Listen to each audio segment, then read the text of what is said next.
Travailler pour mettre en lumière les autres, ils en ont fait leur vocation. Ils se lèvent au quotidien et se battent pour sculpter les carrières de certaines personnes qui parfois s'avèrent être leurs proches. Mesdames et messieurs, bienvenue dans ce premier numéro de Background Sunshine, votre émission qui est consacrée à mettre en lumière toutes ces personnes-là qui travaillent pour mettre en lumière les autres. On parle des producteurs, des perchistes, des réalisateurs, des infographes, des sérigraphes, bref, toutes ces personnes-là qu'on ne voit pas tous les jours. Bienvenue dans ce premier numéro. Aujourd'hui, nous allons parler management musical. À tout de suite.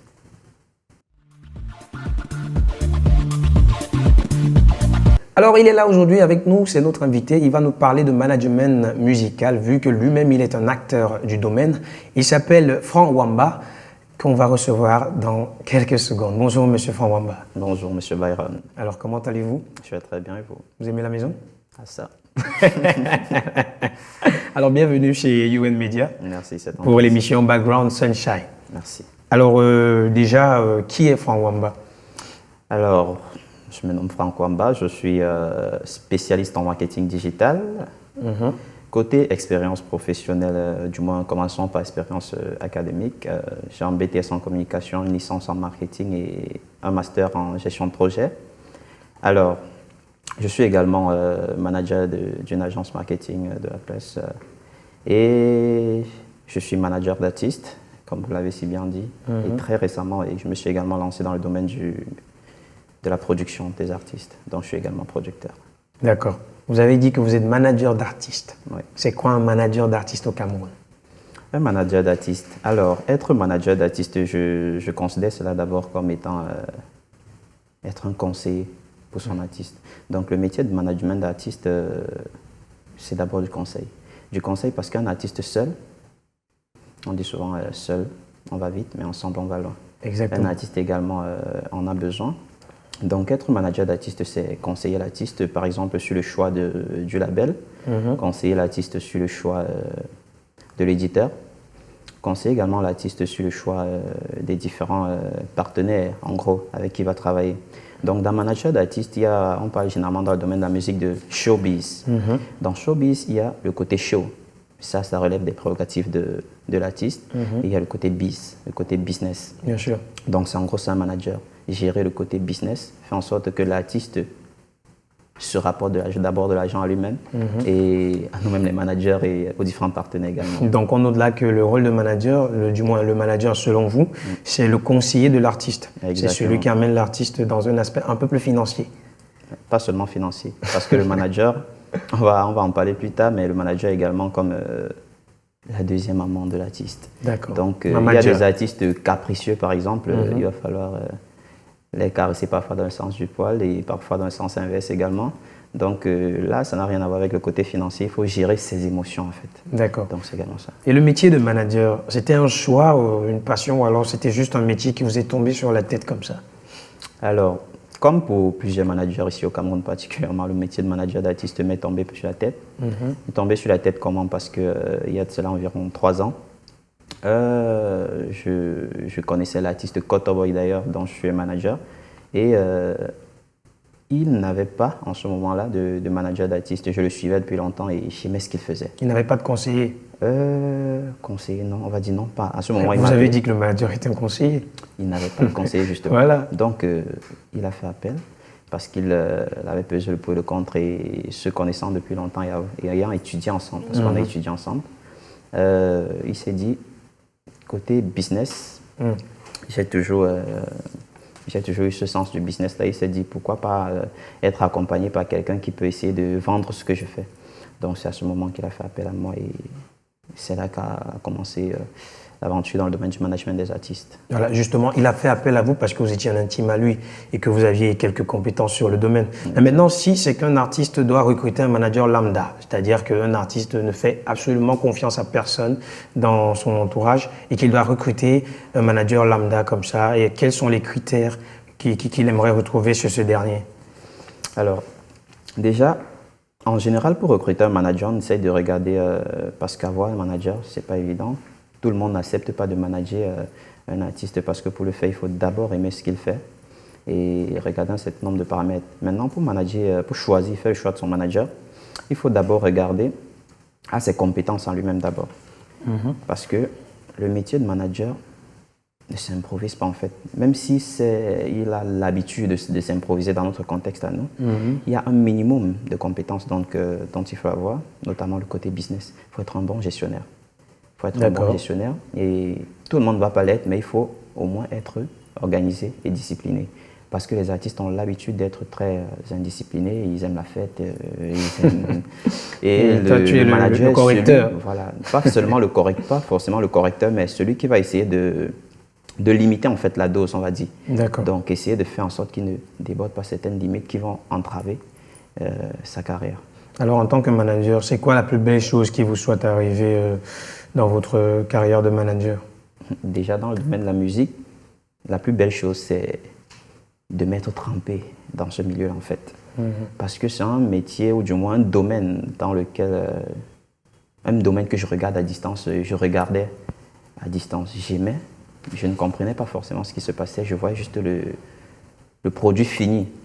Mais je m'étais toujours demandé comment ça se passe et j'ai toujours eu envie de savoir. Donc la plus belle chose, c'est d'avoir pu découvrir tout ça. Par exemple, de participer à la fabrication, à la construction d'un son du début à la fin et de voir comment est-ce qu'on le fait. D'accord. Voilà. Alors, un artiste peut-il être manager? Donc, parce que chez nous, ici au Mboa, c'est que les gars font souvent je fais ci, je fais ça, je fais ci, j'ai plusieurs casquettes. Alors, un artiste peut-il se lever après avoir été artiste ou alors pendant qu'il est artiste, il se dit qu'il va être aujourd'hui manager? Donc, déjà, je vais commencer par dire, si ça concerne l'artiste en lui-même, est-ce qu'un artiste, s'il faille essayer de recadrer la question, si un artiste, est-ce qu'un artiste peut être son propre manager? Peut-être certains vont le faire, mais moi, personnellement, je dirais que c'est une mauvaise idée. Une mauvaise idée parce que, Michel vient de dire, le manager, c'est un conseiller. Le manager, c'est celui qui essaye de contrôler que l'artiste ne déborde pas certaines limites. Donc, dans ce sens-là, c'est un conseiller obligatoire? Si le manager, si l'artiste veut être son propre manager, qui est là pour le conseiller?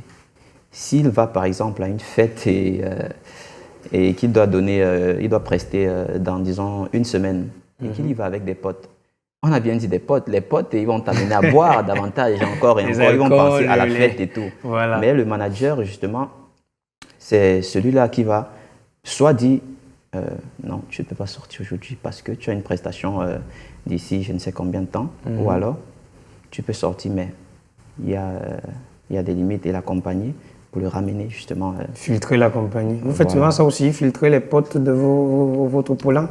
Filtrer, non, mais contrôler pendant que nous sortons ensemble, qu'il ne déborde pas. Parce que généralement, mon artiste à moi, par exemple, il ne tient pas vraiment, il ne tient pas l'alcool.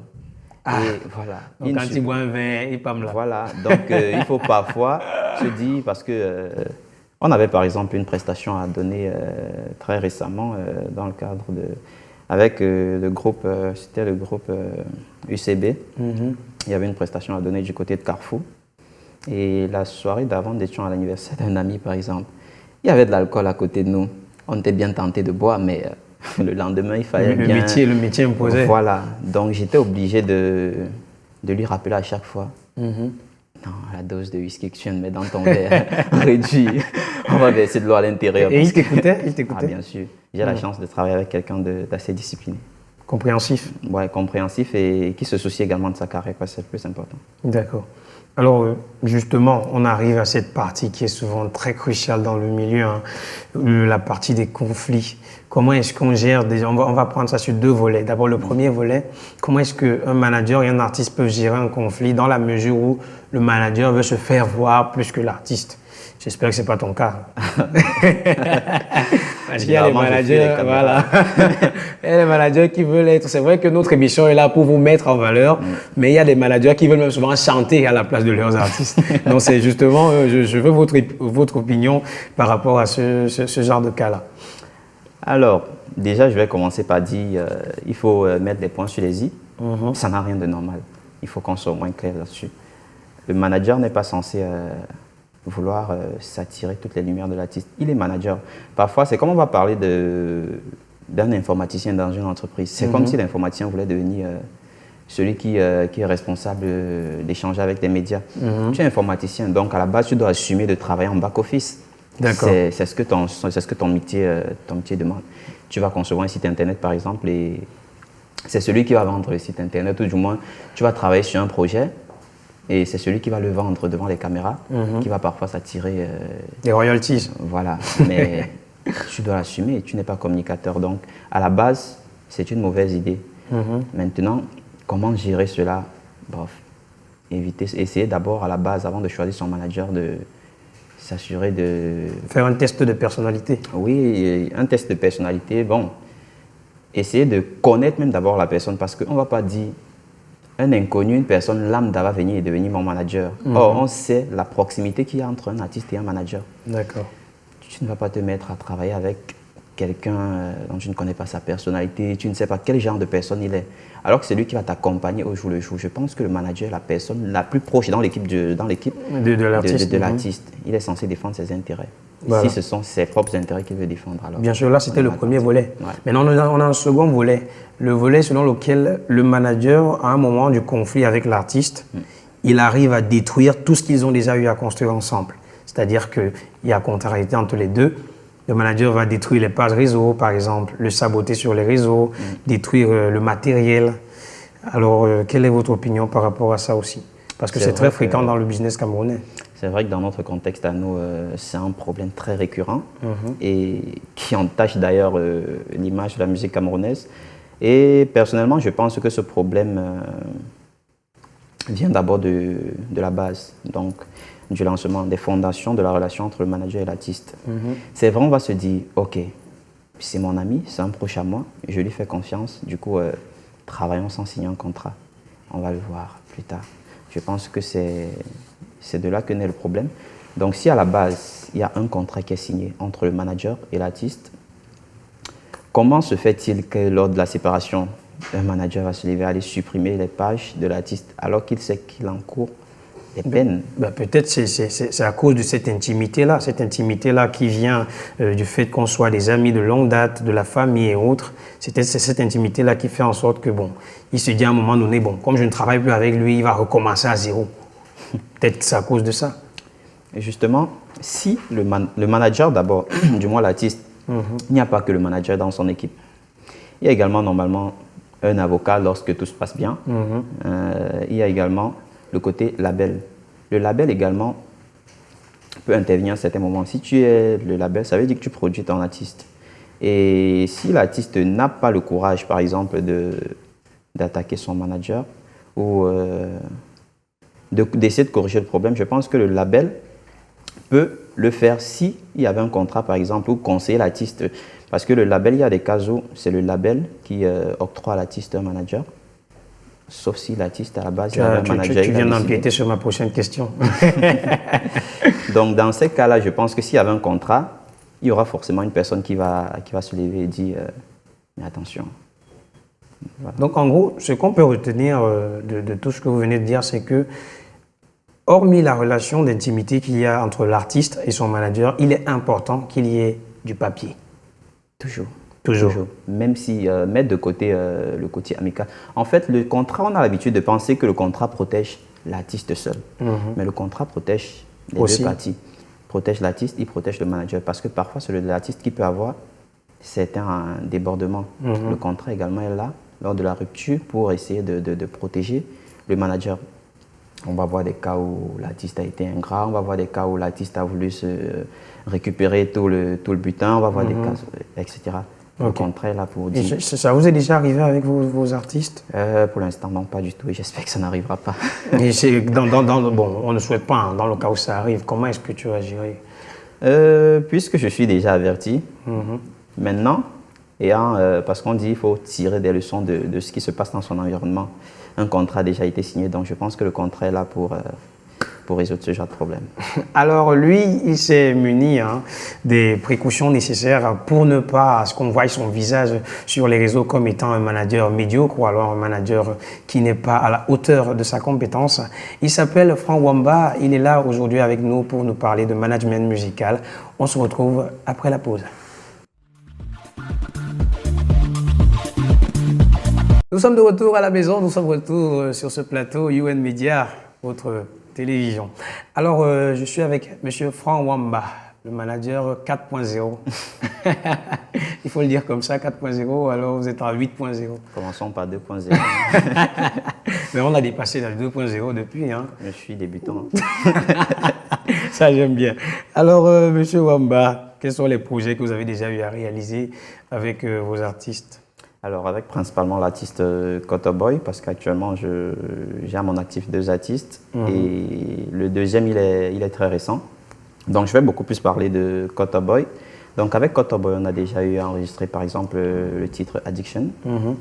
On a eu également un autre titre qu'on a eu à enregistrer, Trop Belle.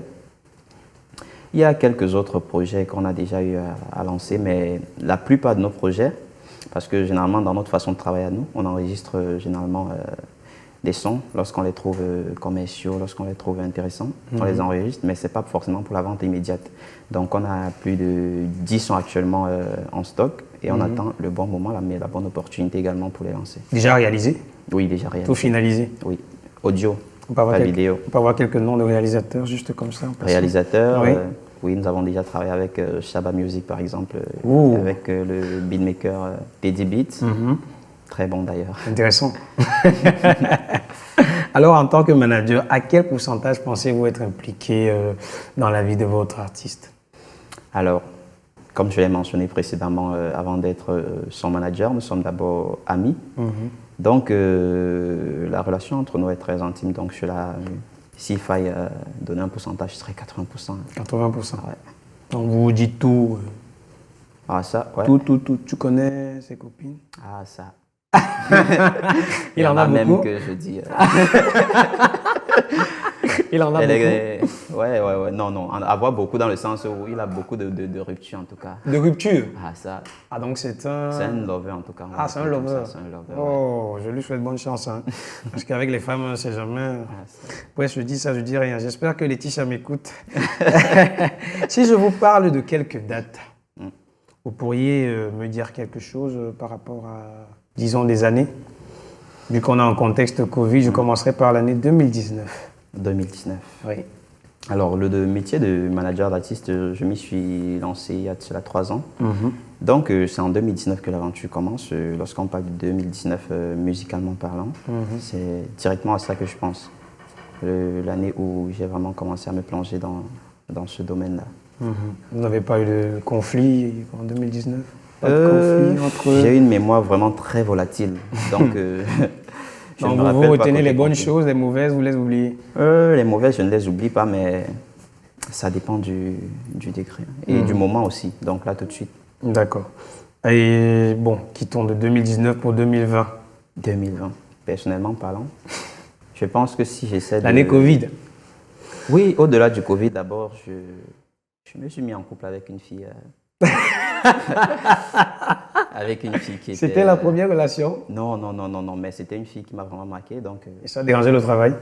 Non, pas du tout. Donc vous êtes de ceux-là qui savaient faire le mélange parfait entre...